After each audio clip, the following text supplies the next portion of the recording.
네, 혼드보여 골라보는 우영팟 이영재입니다. 시즌2 시작하고 벌써 세 번째 시간이 됐어요. 우리 패널들 모두 본업이 있으신데 뉴스도 챙겨보셔야죠. 공부도 하셔야죠. 일주일이 빠듯할 것 같습니다. 시청자에서 이제 우영팟 출연자로 신분이 바뀌면서 네? 뭔가 좀 일상들이 달라질 것 같은데 어떻게 달라졌는지 궁금하거든요. 장희진 씨는? 제가 요즘에 뭐 대회 행사 같은 게 있어서 참석을 하다 보면 정말로 모든 분들이 잘 보고 있다. 불과 2번 했는데? 네, 저 깜짝 놀랐어요. 좀 생각을 못했는데 너무 잘 보고 있다. 그리고 좀 다들 얘기를 잘 해주셔서 귀에 쏙쏙 잘 들어온다라는 얘기를 많이 해주셔서 저도 굉장히 좀 고무적이었고 네. 앞으로 더 어떻게 보면 다양한 얘기를 전달해 드릴 수 있도록 노력을 해야 되겠다는 생각을 많이 했습니다. 그래서 다양하게 책임감이 더 네. 커지셨겠어요. 네. 우영팟의 파급 효과가 생각보다 큰데요. 그렇죠. 네. 네. 자화자찬입니까? 네. 뭐 고젤 씨는 특별하게 달라진 거는 없잖아요. 네, 저도 이제 시작하기 전하고의 제 모습과 한번 좀 비교를 해봤어요. 그래서 해보니까 일단 확실한 게 하나 바뀌었더구만요. 뭐가 바뀌었을까요? 일단 제가 난폭 운전을 안 하게 됩니다. 운전을 오, 하면서 네. 절대 이제 다른 분들과 절대 운전을 하면서 절대 싸우질 않습니다. 네. 뭐 남들 혹시 알아보실 수가 있기 때문에 네, 뭐 그런 것도 있고 뭐 무엇보다도 우영팟이 이제 제 인생에 가져다준 변혁하면 또 이게 이 코페르니쿠스적인 이 발상의 전환인데 팥동설. 예? 모든 저의 일주일이 우영팟을 중심으로 돌아가고 있습니다. 네. 방송 준비를 월 화는 해야 되고요. 수요일은 또 이제 방송 뜨고 저희가 또 이제 녹화 끝나면 또 바로 또 이제 다음 아이템을 또 고민하지 않습니까? 무엇으로 또 시청자들을 사로잡아야 할까? 네. 결국 모든 것이 우영팟을 중심으로 돌아가는 네. 팥동설. 네. 이게 우영팟 때문에 골치가 아프다는 말인데 사실은 그거를 팥동설로 순화해서 표현해 주셨네요. 네, 팥동설이요. 어쨌든 시즌2도 저 고지열 씨 많이 믿고 있다는 걸 꼭 알아두시고요. 나연 씨는 또 어떤 일상이 바뀌었습니까? 제가 뭐 본방송은 못 보고 늘 뭐 비행기를 타거나 이동을 할 때 본방송을 하고 예. 나면 이제 도착해서 휴대폰을 키면 연락이 굉장히 많이 와 모르는 있어요. 사이에. 예, 그러지 않으셔도 되는데 굳이 사진을 찍어서 이렇게 재확인을 해주시고 동영상 찍어서 막 재확인을 해주시고 그래서 막 강제적으로 저를 계속 보게 되더라고요. 좋은 반응도 많고요. 뭐 요리 잘하게 생겼다라는 리뷰도 해주고 재밌는 잘하게 리뷰. 생겼다? 우영팟 처음에 나오는 그 영상에 제 옆으로 오이랑 고추가 뜨거든요. 그래서 제가 오이랑 고추를 이렇게 보여드리는데 그래서 되게 요리 잘할 것 같다고 리뷰도 해주시고 그러네요. 네. 다음에 요리 주제로 한번 또 얘기를 해봐야 될 것 같습니다. 그렇고요. 강경문 씨는요? 월화는 수험생이 된 기분 그리고 정확하다, 진짜. 예. 오늘은 시험 보러 온 기분. 근데 이 시험이 끝나지가 않는 거. 다음 주에도 또 있고 또 있고. 예. 해서 좀 설레이는 것 같기도 하고 네, 그리고 부담도 좀 되고. 네. 네. 그 주말에 좀 변화를 보면 목욕탕 가잖아요. 목욕탕 갈 때는 뭐 반바지에 쓰레빠 신고 눈곱 입고 머리도 무시무시해 가는데 목욕탕 감에도 불구하고 세수하고 머리 감고 야, 그리고 복잡한 운전해요. 이번 녹화하고 좀 결혼하시면 큰일 났네, 이거. 예. 아니, 혹시나 알아볼까 봐. 곧 운전도 조심하시게 될 거예요. 예, 알겠습니다. 동감합니다. 3번밖에 안 됐지만은 앞으로 거듭될수록 훨씬 멋진 모습이 나올 거라 믿습니다. 감사합니다. 예. 자, 오늘도 그러면 힘차게 출발을 해볼 텐데 말이죠. 시즌2 초기를 맞아서 약간 다른 방식으로 진행을 해볼까 합니다. 패널 4분께서 각자 주제를 직접 고르시고 그에 대한 얘기를 좀 해볼까 합니다. 직접 다 고르셨으니까 완벽하게 하실 거라 믿고 있습니다. 기대하겠습니다. 예. 첫 번째 소식은 고참이시니까 그래도 고지엘 씨가 좀 끊어주셔야겠죠? 첫 소식이 아무튼 제가 전하게 됐는데 또 그거 하지 MC냐? 아이고 왁왁하다. 도대체 뭐가 맞는 말이라 예. 하는 거를 한번 준비를 해봤습니다. 그런 일이 하도 많아가지고 네, 그중에 뭘까? 제2공항 공론화 오늘 한번 정리해 보겠습니다.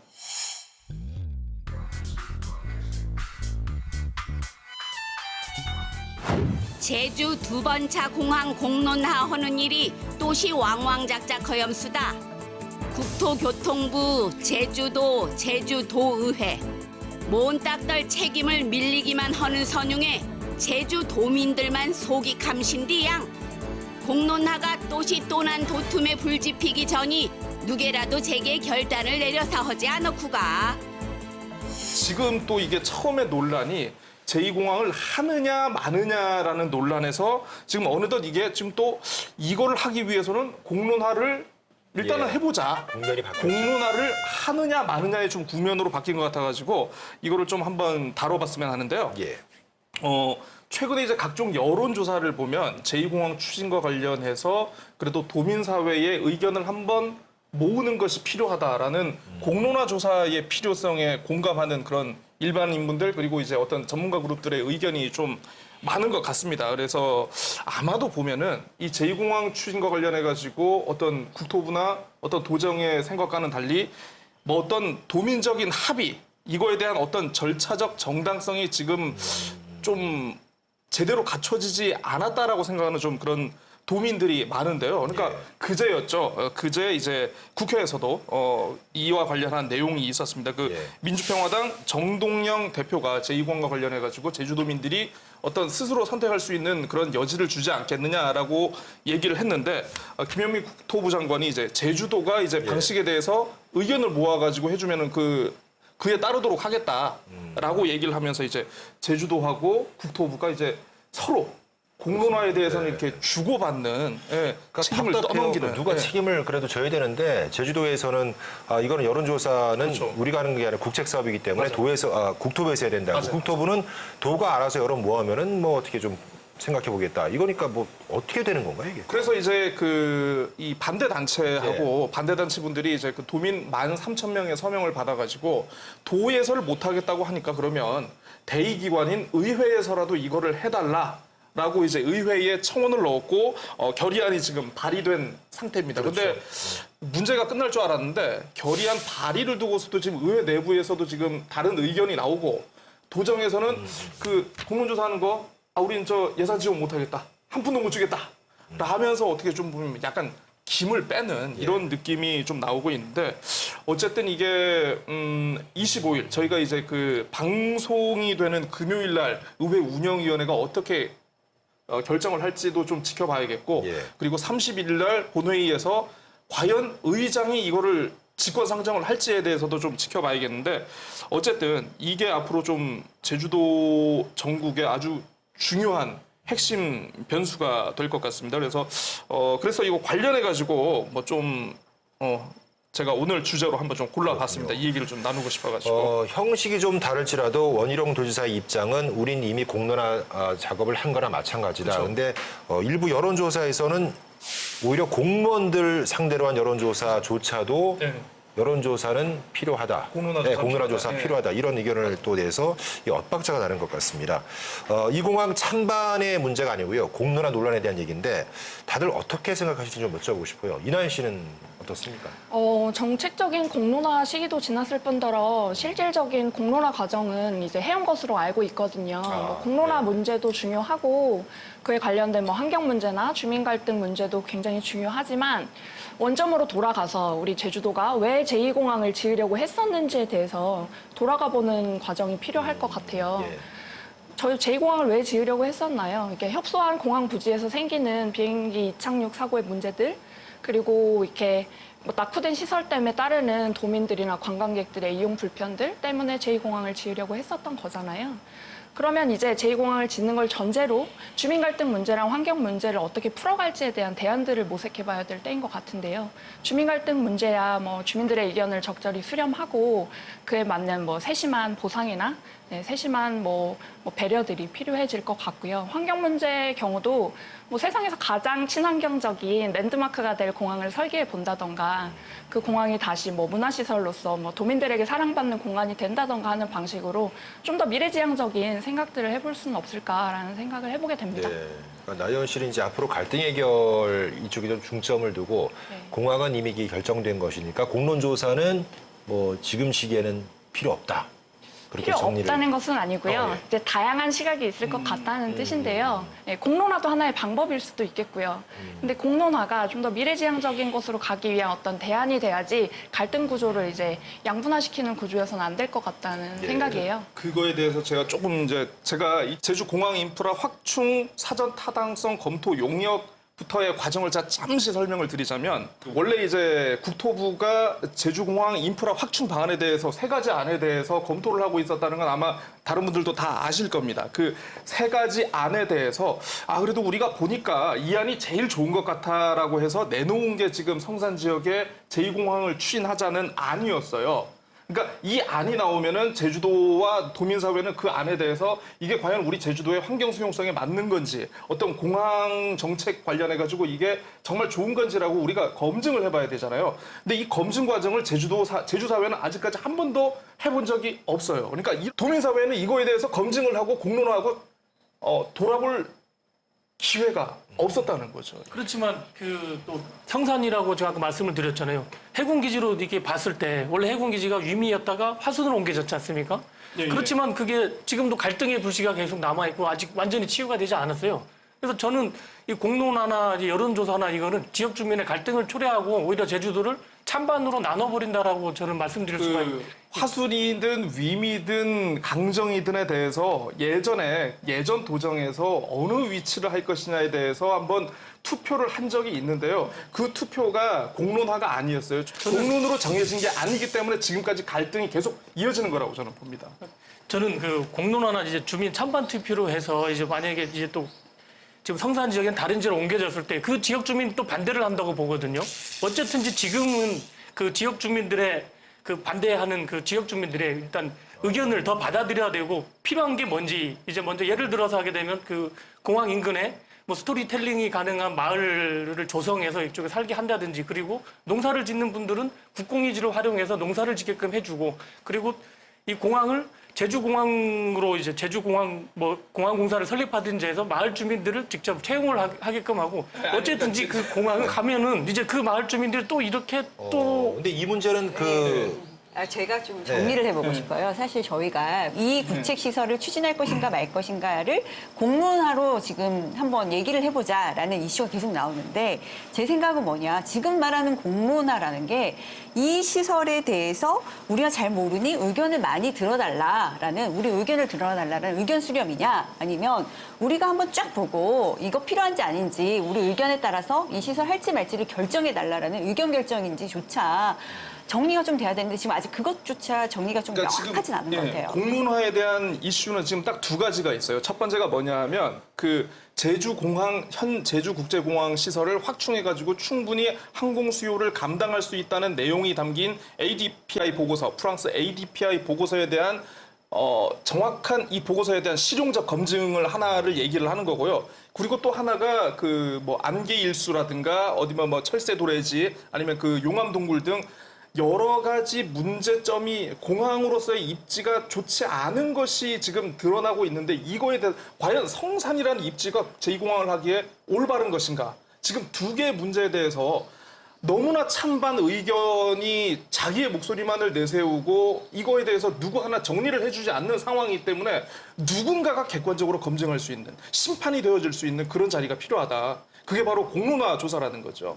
그 대목에서 제가 말씀을 좀 드리고 싶은 게 행정절차법 22조 2항에서 뭐라고 규정하고 있냐면 처분의 영향이 이제 광범위할 경우 영향이 광범위할 때는 널리 의견을 수렴할 수 있도록 공청회를 개최해라. 행정청이 판단을 해서 이런 규정이 있습니다. 그럼 지금 말하는 게 만약에 정말 제2공항이 필요하냐 아니냐 아니면 여기가 적합하냐 아니냐라는 거에 대해서 의견을 들어야겠다. 우리 의견을 들어달라라는 것이라면 이거는 공항이라는 시설 특징은 제주 도민만 이용하는 것도 아니고 저희 전 국민이 이용할 수 있고 전 세계 분들도 이용하실 수 있는 거란 말이에요. 한 말 그대로 국책시설, 국가기반 시설입니다. 그러면 외부 입장에서는 왜 이거를 도민들만 가지고 공론화를 해? 나는 비행기 타고 제주도에 얼마나 자주 가는데 이런 필요성에 대해서 왜 우리 의견을 안 들어보지? 라는 어떤 비판적 시각이 있을 수도 있어요. 지금. 물론 그 말씀도 있긴 있는데 제가 봤을 땐 이 추진 단계에서는 그런 의견을 듣는 것보다 해당 지역의 어떤 수용성, 선택권을 먼저 봐야 하는 게 맞다고 봐요. 그게 어떻게 보면 지방자치의 취지고. 그러니까 예를 들어서 뭐 어떤 원전 같은 것을 이제 설치를 하거나 방사물, 폐기물 처리장을 유치를 하는데 그걸 전국적인 국민들을 대상으로 그걸 투표를 하거나 공론화를 요구를 하지는 않지 않습니까? 그러니까 조금 고민을 해봐야 될 부분이 사실 영리병원 때는 원지사님 마음대로 이거는 해보고 지금은 제2공항 하려니까 안 한다 그러고 너무 정책적이고 정무적인 판단 아니냐라는 비판이 있는데 제가 봤을 때 조금 이제 접근 방법이 달라야 될 게 영리병원은 원래 안 돼요. 원래 안 되는 게 원칙이에요. 맞아요. 병원은 비영리가 원칙이거든요. 근데 그거를 제주특별법을 활용해서 제주도에 한정해서 어떻게 좀 풀어줄 여지가 있느냐라는 논의가 필요했거든요. 그래서 그 부분 때문에 그럼 실제 이 제주도에 한해서 비영리가 아닌 영리병원이 들어오는 거에 대해서 의견을 한번 들어보자라는 논의가 적당할 수도 있는 케이스예요. 근데 지금 제2공항 같은 케이스는 아까도 말씀드렸듯이 국책시설이고 국가기본시설인데 원칙적으로 금지되는 시설이 아니거든요. 이거는 필요에 따라서 지을 수 있는 시설이고 또 하나는 이게 만약에 의견 수렴이 아니라 우리 뜻대로 우리가 봤더니 이거 제2공항 필요 없다. 이거 적절치 않다. 그냥 기존공항 확충이 필요하다. 그러면 우리 뜻대로 의견 결정해달라. 이러면 지금 법률상 과연 가능한가? 그리고 그게 적절한가? 그러니까 라는 게 문제인데. 공론조사 자체가 뭘 결정하는 건 아니에요. 아니, 지금 아까 얘기가 되고 있어요. 그러니까 그러니까 제3자적인 시각에서 모든 데이터를 수합을 해가지고 충분한 기간을 갖고 이 문제를 여러 방면으로 들여봐서 이거에 대해서 권고안을 내는 거죠. 영리병원 자체도 그렇지 않습니까? 근데 지사에게 지금도 권고안을 냈지 않습니까? 주민투표안이 나오는 게 뭐냐면 공론을 하는 게 만약 예를 들어서 이거 절대 안 된다는 여론이 한 90% 나왔다고 보겠습니다. 그러면 90% 나왔지만 그래도 하겠다. 라고 하기가 어려운 거죠. 그러면은 결국 사실상의 구속력이라는 게 발생할 수가 있어서 그렇다면 그 방법보다는 주민투표제 얘기가 나오는 거는 어쨌든 의견을 좀 확실하게 이게 결국 구속력에 발생할 수밖에 없다면 그 부분도 한번 반영해보자라는 것 때문에 나오는 게 아닌가 싶습니다. 공론화 조사를 만약에 하게 되면요. 그 목적이 여러 가지 정보를 주고 상황을 설명해서 도민들이 이건 이렇다, 이건 이렇다 이렇게 판단할 것 같은데 아까 법적인 이제 말씀을 하셔서 그런데 만약 그 과정에서 국토부가 이 공항을 추진하는 과정에서 조사를 상당히 불성실하게 하고 아니면은 법적인 어떤 기준에 맞지 않게 조사를 했다. 이런 게 의심이 돼서 많은 도민들께서 그거 다시 조사해라 한다면은 그것은 법적인 기준에 또 맞아들 수가 있지 않을까요? 공론화라는 부분도 상당히 전문적인 지식과 판단을 요구하는 부분이기 때문에 이제 말씀해 주신 대로 정말로 좀 어떻게 구체적인 안을 제대로 마련하지 않으면 저희가 이건 무효. 그럼 다시 또다시 어느 한 질문 하나하나의 그 뉘앙스에 따라서 이제 정말 돌고 도는 부분이 생길 수가 있어요. 그래서 저는 근데 제 개인적으로는 지금 공론화를 어떻게 끌고 갈 것이냐, 어떤 방향으로 의견 수렴이냐, 사실상의 의견 결정이냐를 명확히 하지 않으면 왜 우리 뜻대로 되지 않느냐라는 게 또 다시 새로운 문제로 야기될 것이다. 라는 생각이 듭니다. 어쨌든 지금처럼 찬반에 대한 끝없는 평행선만 있는 상황에서는 누군가 한번 정리해 줄 필요가 있겠다라고 보는 게 이제 제 개인적인 생각입니다. 예, 네. 알겠습니다. 이 첫 주제가 상당히 어려운 게 맞고요. 열띤 공방이 또 벌어졌습니다. 어쨌든 말씀 나눈 것처럼 그 공론화 자체 찬반뿐 아니라요. 그 결론이 나오더라도 결과에 대한 효력 얘기가 또 나올 거고요. 그리고 확정고시까지 시점 문제가 있으니까 상당한 논란이 계속될 거라고 생각됩니다. 다음 주제로 넘어가 보도록 하겠습니다. 고유정 전 남편 살인 사건으로 또 아직 충격도 가시지 않았는데 돈의 명사원에서 그렇죠. 시신을 방치한 끔찍한 사건까지 발생을 했습니다. 강력 사건 중에도 정말 역대급이라고 할 만한 사건들이 돈에서 자주 일어나서 참 마음이 답답한데 말이죠. 혜진 씨가 선정한 뉴스도 이와 관련이 있는 거죠. 네, 참 제주에 대한 소식을 전하면서 이런 소식을 제가 픽을 해야 된다는 게 참 안타까운데요. 끔찍해요. 네, 제주 도민뿐만 아니라 전 국민이 놀란 뉴스였다고 생각합니다. 제주가 5대 강력범죄 3년 연속 최다 발생 건수 1위라는 불명예를 얻게 됐습니다.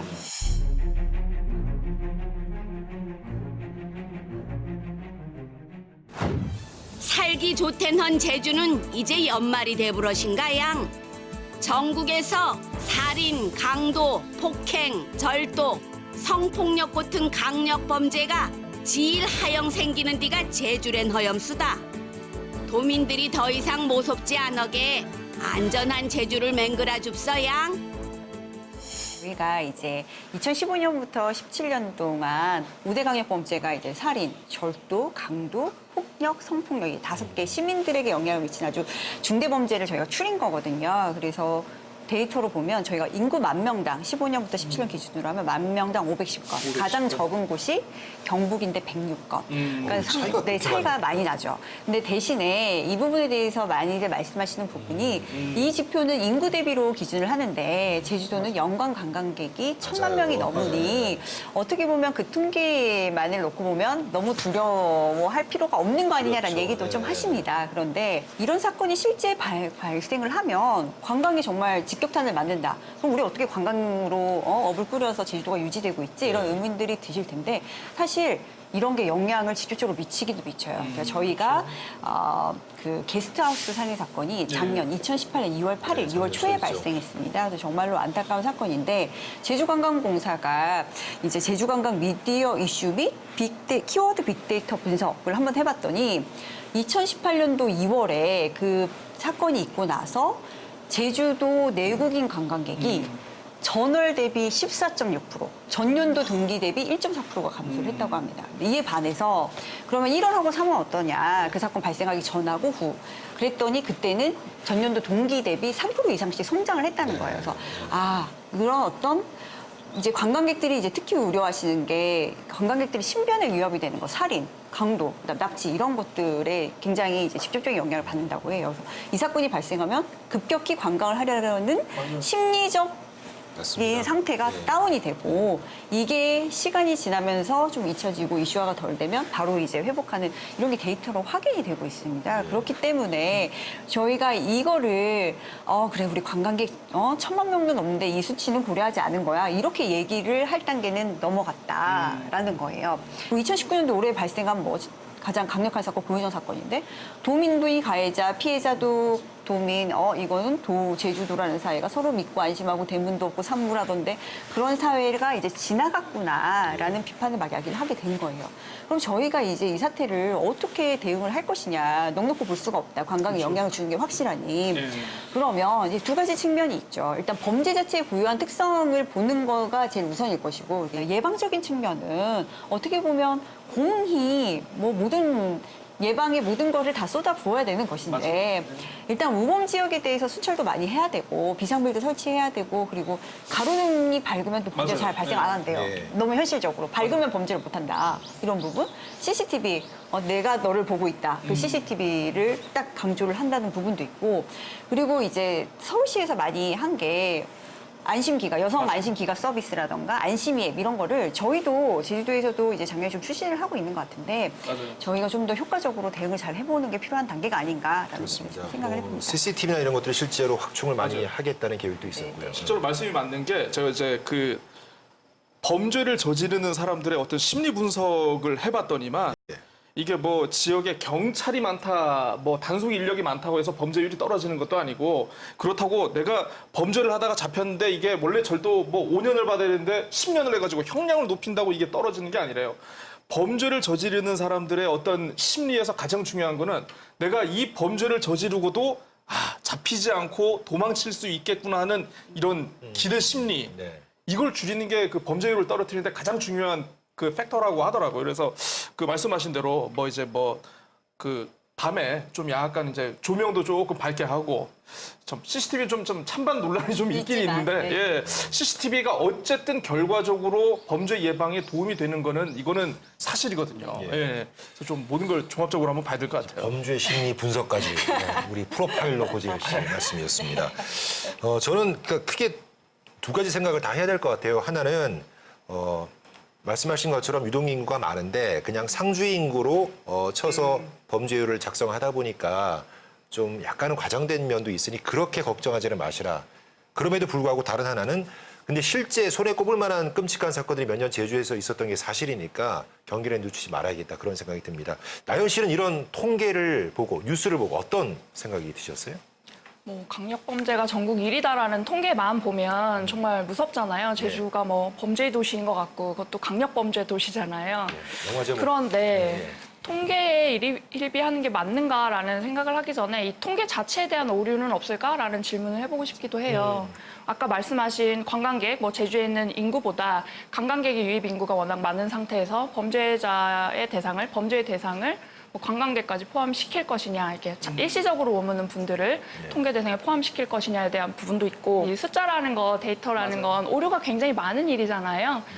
아까 굉장히 많은 정황들이 있고 굉장히 많은 뭐 변수들이 있는데 이걸 수치화해서 인구 몇 명당 뭐 범죄율이 뭐 얼마 이런 식으로 뭐 굉장히 선정적으로 보도가 되는 것 자체도 문제가 있다고 보고, 뭐 이런 거에 휘둘리기보단 사실 아까 말씀하신 대로 범죄율을 낮추는데, 그러니까 거의 범죄가 없는, 예전에 우리의 산무 제주처럼 네, 범죄가 없는 제주를 만들기 위한 대안들이 뭐가 있는지에 대한 고민을 해보는 게 더 필요할 것 같은데요.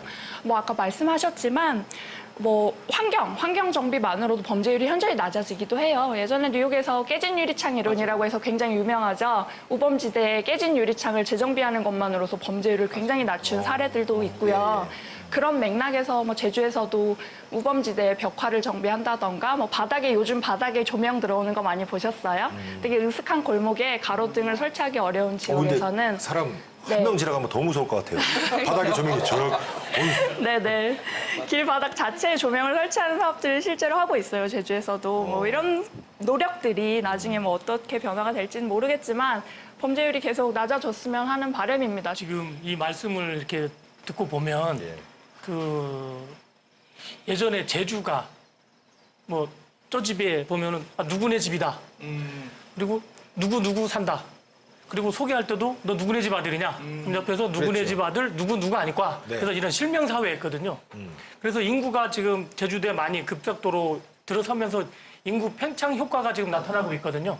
이렇게 봤을 때 지금은 익명 사회가 돼가고 있다라고 지금 보고 있거든요. 그래서 이제 그 전에 실명이었다가 이제 익명, 이제 빵빵 누구 이런 식으로 되다 보니까 범죄가 더 늘어나고 있지 않나라고 보고 있고, 한 예로 국토 정책 브리핑을 보게 되면은 우리나라 도시화율이 90% 이상 늘어나면서 범죄가 급속히 증가되고 있다고 그렇게 나와 있습니다. 알겠습니다. 뭐 말씀하셨지만 산무의 섬답게 더욱더 안전한 제주로 거듭나기를 바라면서 다음 주제로 이어가 보겠습니다.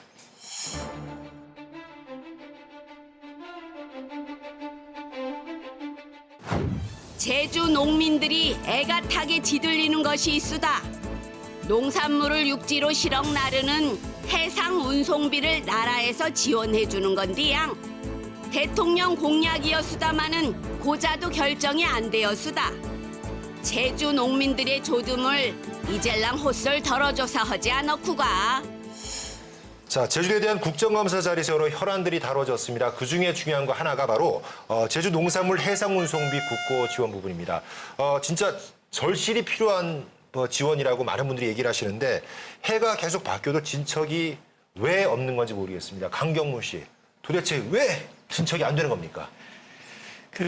선거철에만 되면은 좀 공약 사항이었습니다, 이게. 예. 그리고 이번에 국감에서도 이슈 사항이었던 거 해상 운송비 국비 지원인데요.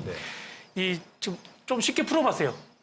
가을 지금 이제 감귤철이지 않습니까? 그래서 이 감귤 유통기를 하려면은 지금 이제 도매시장까지 보내야 하지 않습니까? 그 유통비에는 포함되어 있는 게 이제 해상 물류비가 포함되어 있어요. 해상 물류비는 10kg에 이렇게 표현하게 되면 700~800원의 값이 있는데 이제 500톤으로 계산을 하게 되면 약 400억 정도가 아유, 예. 농민들이 부담을 해야 되거든요. 합하니까 엄청나요. 그렇죠. 이거는 또 감귤만이 문제가 아니고 제주도에 있는 이제 농산품, 이제 뭐 수산품까지 다 포함이 됩니다. 해서 이런 국비 지원이 꼭 돼야 된다고 보고 있고, 제가 이거 자료를 좀 찾아왔습니다. 15일 아침에는 일부 농민들이 제주도청 앞에 시위를 했습니다. 이날은 농해수위 국정감사가 있는 날이었고 요구 조건 하나가 해상운송비 국비 지원이었거든요. 또 이날 국정감사에서도 4년 동안 제주 농산물 해상운송비로 부담한 금액은 총 2,868억 원에 달한다는 걸로 집계가 그날 나와 있습니다. 밝혀졌고요. 그리고 이날따라 여야 의원들이 다 같이 한 목소리를 냈어요. 이거 이견이 있을 수가 없는 내용이에요, 사실은. 그래서 이거 지원해줘야 된다. 오랜만에 한 목소리를 냈어요. 그리고 문재인 대통령 공약사항으로도 전국 시장 점유율 50% 이상 차지해 전체 농산물의 시장에 절대적인 영향을 주는 품목에 한해 해상운송비 50%를 국비로 지원할 수 있다라고 해서 공약사항을 넣었어요. 이 공약사항이 있는 게 아니고 제주도에서도 제주특별법 제269조에서 국가와 제주도는 농업인이 제주도에서 생산한 농산물을 육지로 운반할 경우에 예산 범위에서 국내항과 국내항에 운행되는 해상 운송 사업, 운임 요금 등을 유통 구조의 개선에 필요한 재원을 지원할 수 있다라고 명시되어 있거든요. 그렇군요. 문제는 기획재정부에서가 자꾸 태클을 걸어요. 이 태클을 거는 이유는 조건 분리 지역, 직불 지원금을 주기 때문에 중복이 된다라는 그 이유거든요. 예. 그리고 이 헌법에서 보게 되면은 제주도가 도서 지역으로 분류가 되어 있습니다. 하지만 그 도서개발촉진법에는 도서 지역으로 분류가 안 돼 있어요. 예. 제주가 도서가 아니면 뭐 어디가 도서? 예. 이렇게 볼 때 저거는 이렇게 볼 때 이 법규 개정 꼭 필요하다고 보고 있습니다. 생각해보니까 해상 택배비도 좀 받아야겠는데요. 억울해서 안 되겠습니다. 예. 자, 말씀하신 것처럼 대통령 공약사항이었습니다. 근데 하도 안 된다고 하니까 농민들은 그렇다면 처음에는 다 요구했는데 정말 제주에서만 절실한 뭐 5대 품목이 한해서만 달라 이런 식으로 했는데도 통과를 못했습니다. 참 답답해요. 제주 씨. 그러니까 사실 이제 이 제주에 있어가지고 이제 그 해상 운송비 정말 필요하죠. 근데 항상 해상 운송비 관련해가지고 아마 이제 그 좀 지역 뉴스를 좀 관심 있게 보셨던 분들은 아마 아실 겁니다. 뉴스의 패턴이 비슷해요. 뭐 해수부나 뭐 농림부 논의 시작, 예산 상임위 반영. 물거품, 제가 똑같지 않습니까? 찾아봤는데 예. 이게 몇 년도 기사인지 똑같죠. 똑같아요. 그러면 국회의원은 올해는 긍정적, 예, 맞아요. 뭐 상임위 통과, 기재부 반대, 맞아요. 긍정적, 통과 반대 계속 이래요. 계속 이렇게 그 무한 루프, 메비우스의 띠처럼 이렇게 계속 빙글빙글 돌고 있으니까 결국 이거는 지역의 정치가 제 역할을 못하지 않았는가. 사실 그 제주 지역 국회의원들이 사실 그 농림위에 많이 배정이 되거든요. 예. 거의 세 분 중에 한 명 계속 그 농림부로 그렇죠. 그쪽 위원회로 가는데 그 부분에서 좀 노력을 덜 한 부분도 있고 그리고 또 이제 도정 역시 예. 이 굉장히 서울 본부를 굉장히 덩치도 키우고 뭐 정무 라인도 비대화시키면서 이게 다 국회 설득을 위한 거다. 대정부 설득을 위한 거다라고 나름대로 굉장히 그 어떤 도민사회에 좀 약간 반발을 이렇게 좀 무마시킨 측면도 있었는데 결국 아무것도 못했네. 예. 이런 생각도 들더라고요. 그래서 그러니까요. 차라리 이럴 거면은 예전에 그 아마 기억하실 거예요. 추진하다가 지금 조금 좌초된 해운 항만 물류공사를 제대로 설립을 우리가 해가지고 만들어서 우리가 배 띄우자. 그렇죠. 그러니까 왜냐하면 이게 터미널 이용료라든가 항만시설 이용료를 통해 가지고 충분히 이게 수익성이 있고 타당성이 있다라는 평가를 받았는데 이놈의 사드 때문에. 그것도 사드 때문에. 그렇죠. 좌초가 된 거예요. 크루즈가 뚝 끊겨버리니까 야 이거 이래가지고 할 수 있겠어라고 이게 지금 거의 책상 속으로 다시 계획이 들어가 버렸어요. 그래서 이게 도에서는 뭐 어쨌든 제주 신항이 이게 본격적인 궤도에 오르면 그때 한번 다시 꺼내볼 예정이다라고 얘기는 하는데 어쨌든 뭐 신항과는 조금 별개로 이걸 어떻게 한번 조금 성공적으로 다른 예산을 통해 가지고 안착시킬 수 있는 방법은 없는지 그렇게 해서 농민들을 좀 약간 도울 수 있는 방법은 없는지 이런 것도 한번 좀 고민해 보면 좋을 것 같습니다. 근데 그 부분뿐만 아니라 우리 제주도 역시 제주의 물류 문제, 물류센터 전반에 대해서 좀 고민을 해봐야 되는 예. 이슈도 있다고 생각합니다.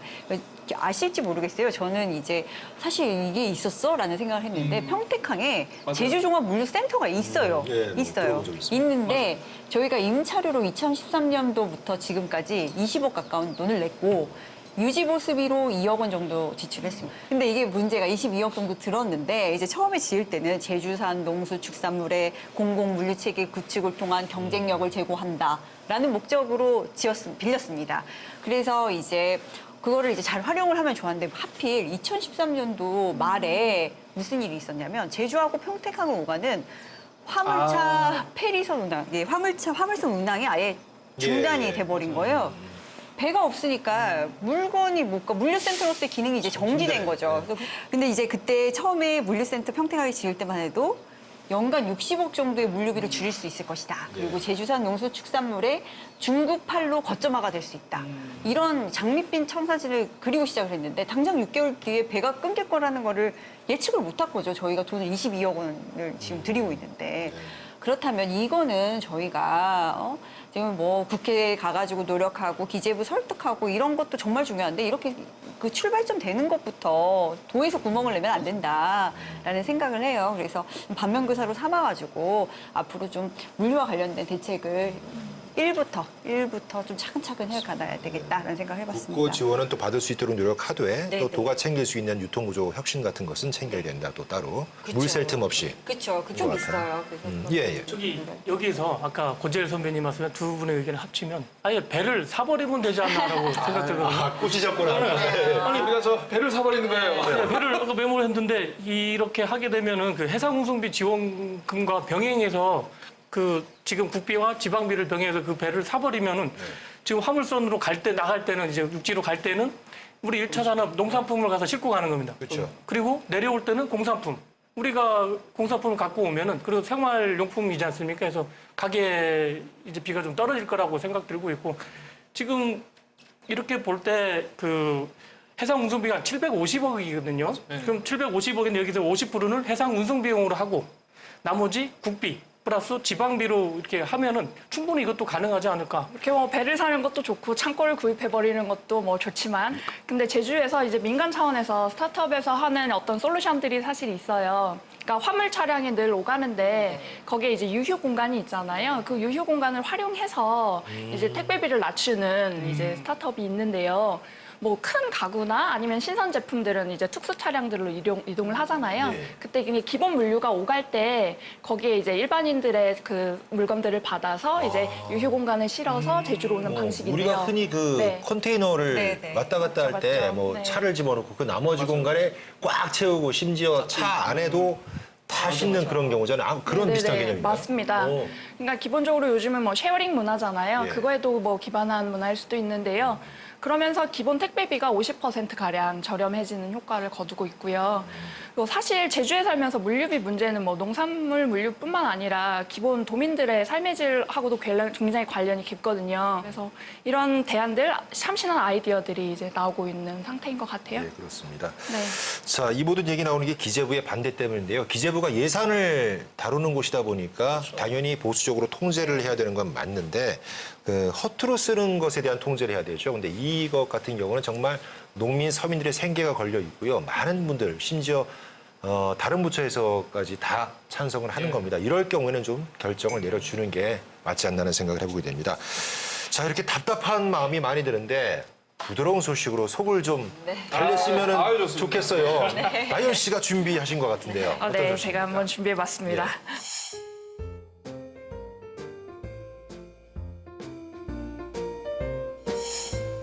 제주 도립미술관에서 지난 10월 18일에 프렌치 모던전 모네섭 마티스까지 1850, 1950이라는 전시를 오픈을 했어요. 내년 2월 7일까지 계속되는데요. 이 전시는 뉴욕 브루클린 미술관의 대표 소장품으로 구성되어 있습니다.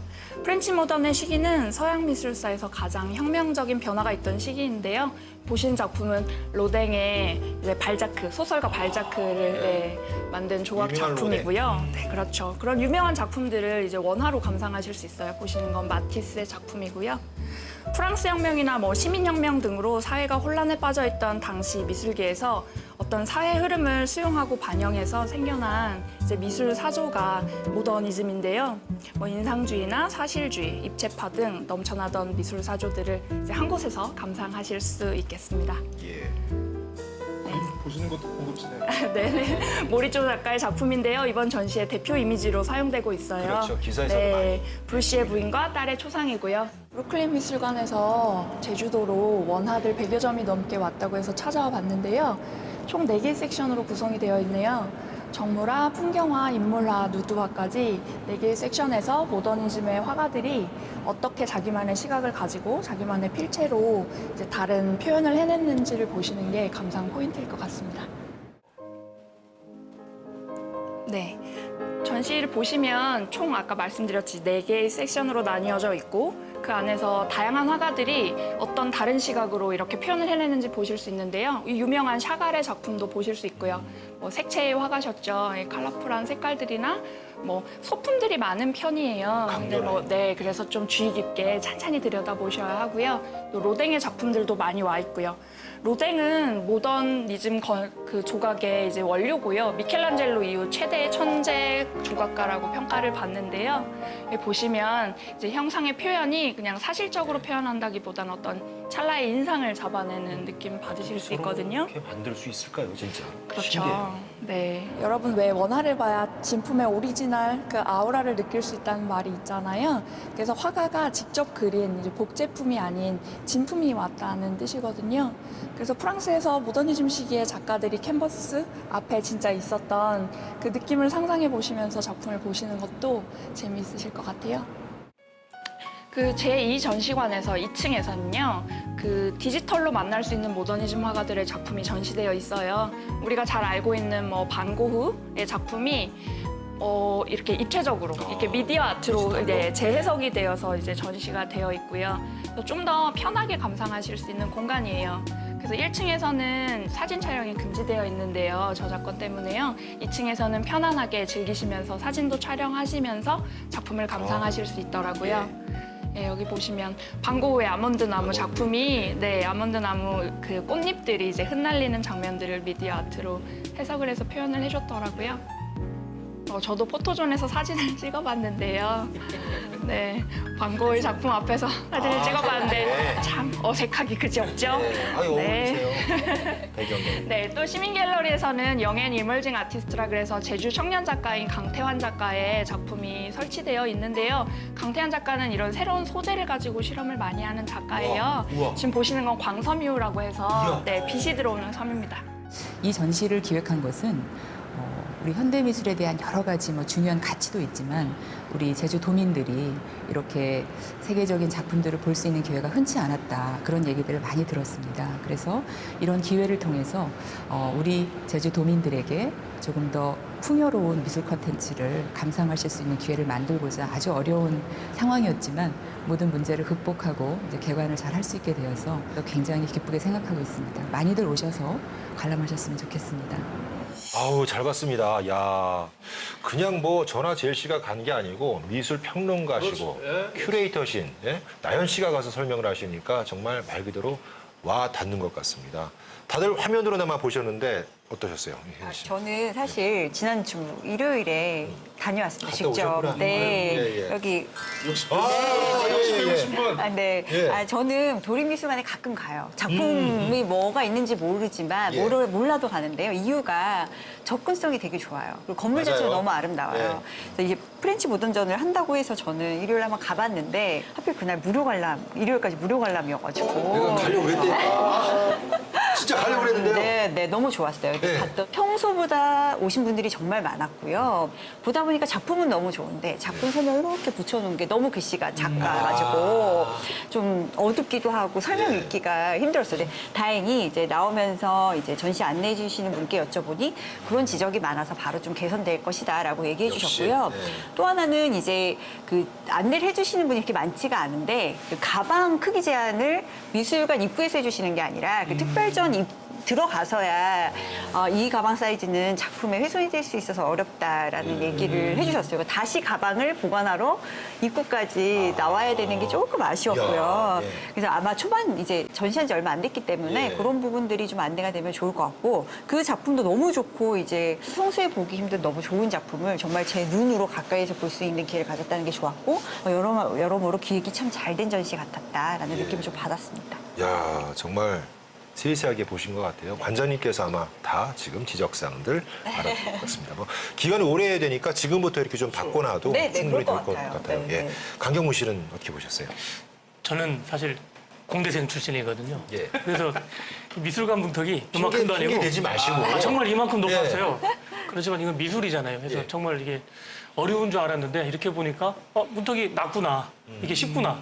그래서 이렇게 봤고 저도 이번 주말에 여기 한 장면 그 명작들이 모여 있잖아요. 지금 미술관에서 이번 주말에 가족들 데리고 미술관 나들이로 꼭 가려고 지금 생각하고 있습니다. 그렇습니다. 자꾸 가봐야 또 안목도 높아진 건 아니겠습니까? 제일 씨. 경무님이 지금 이제 본인은 이제 토목 건축하셨다고 좀 미술학으로 좀 싹 쌓아놓는데 저는 상대 출신이거든요. 그래서 참 어떻게 보면 현대 미술이 조금 더 저 같은 사람에게 조금 더 저는 다가가고 싶은데 조금 더 먼저 다가와 주셨으면 좀 더 낫지 않을까. 아까 미술 감상에 대한 말씀을 좀 해주셨는데 끝으로 어떻게 하면은 좀 제대로 미술 감상을 할 수 있다. 저에게 팁을 하나씩 좀 알려주신다면. 팁이라면 사실 관심을 갖는 것이에요. 아까 장혜진 교수님께서도 뭐 전시를 보러 갔는데 이제 캡션이 잘 보이지 않아서 뭐 유심히 보게 됐다고 말씀하셨는데 내 마음을 끄는 작품이 있으면 그 작가가 누군지, 그 작가의 뭐 생애는 어땠는지, 이 작품이 어떤 환경에서 그려졌는지에 대한 작은 관심들이 쌓이면서 이제 예술 전체에 대한 관심으로 뻗어나갈 수 있는 것 같거든요. 예. 네. 알겠습니다. 진심을 가지고 보이면 또 보인 것 같습니다. 예. 사실 그동안 그 제주 도립미술과 관련돼서는 여러 논란이 있긴 했어요. 혹평을 받았던 비엔날레 얘기도 좀 있었는데 끝으로 10주년을 맞았습니다. 앞으로 새로운 10년을 준비할 도립미술관에 바라는 점이나 제언을 한마디씩 해주시면서 시간을 마무리하도록 하겠습니다.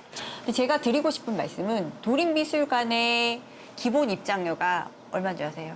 2,000원이에요. 2,000원. 도민 할인돼서 1,000원입니다. 지금은 특별 전시라서 금액이 조금 예, 올랐는데요.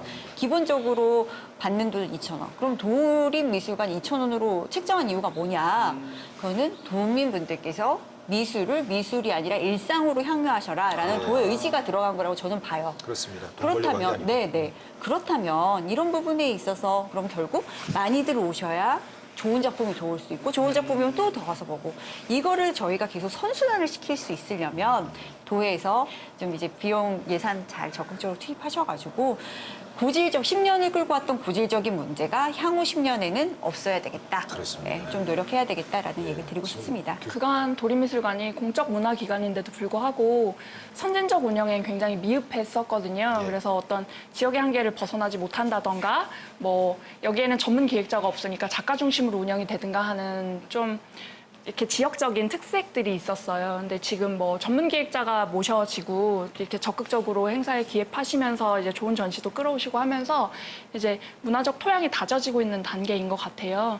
그래서 향후 뭐 인력 부족 문제나 이런 것들을 이제 보충이 되면서 좀 더 안정적으로 전시 기획에 집중하실 수 있도록 저희가 토대를 만들어 드려야 할 것 같고요. 아까 비엔날레 잠깐 말씀하셨지만 비엔날레라는 큰 행사를 개최하기 위해선 비엔날레를 위한 별도 사무국이 꾸려져야 해요. 이게 광주나 부산에선 이미 뭐 20년째 꾸준히 사무국 제도로 비엔날레가 운영이 되고 있고요. 그런 다른 지역의 사례들을 충분히 참고하면서 우리 제주 비엔날레도 이제 발전적으로 나갈 수 있도록 이제 비엔날레 역시 토대를 다지는 기간인 것 같습니다. 처음엔 주제는 공방이 뜨거웠는데 끝에서 이렇게 문화계 이슈를 다루다 보니까 마음도 평온해지고요. 저희들의 품격도 한 단위 올라간 것 같은 그런 분위기가 느껴집니다. 자, 네 분 오늘도 수고 많으셨습니다.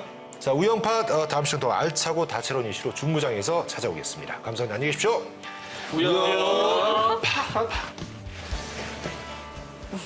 님한테 이제 궁금한 게 하나 좀 예. 있습니다. 그래도 이제 그 진품과 가품의 경우에 네. 우리가 가품을 봤을 때 이걸 예술 작품으로 인정을 해야 됩니까? 가품을 봤을 때요? 이 중에서 보면 그 황소. 네. 예. 근데 이게 진품이 아니에요. 지금 저 미술관에 걸려 있는 게. 그러면 네, 네, 네. 가품 황소를 보고도 진품을 보는 것과 똑같은 감동을 내가 느껴야 정상인지. 가품은 이제 가짜로 만들어낸 약간 범죄 그 대상이 되는 작물 느낌 말씀하시는 것 같고요. 네네. 복제품. 그렇죠. 복제품을 말씀하시는 것 같아요. 우리가 왜 프린트라고 하잖아요. 레플리카라고 해요. 복제품을 여러 개 이제 전문가, 그걸 만드는 전문가가 있어요. 레플리카. 네네. 전문.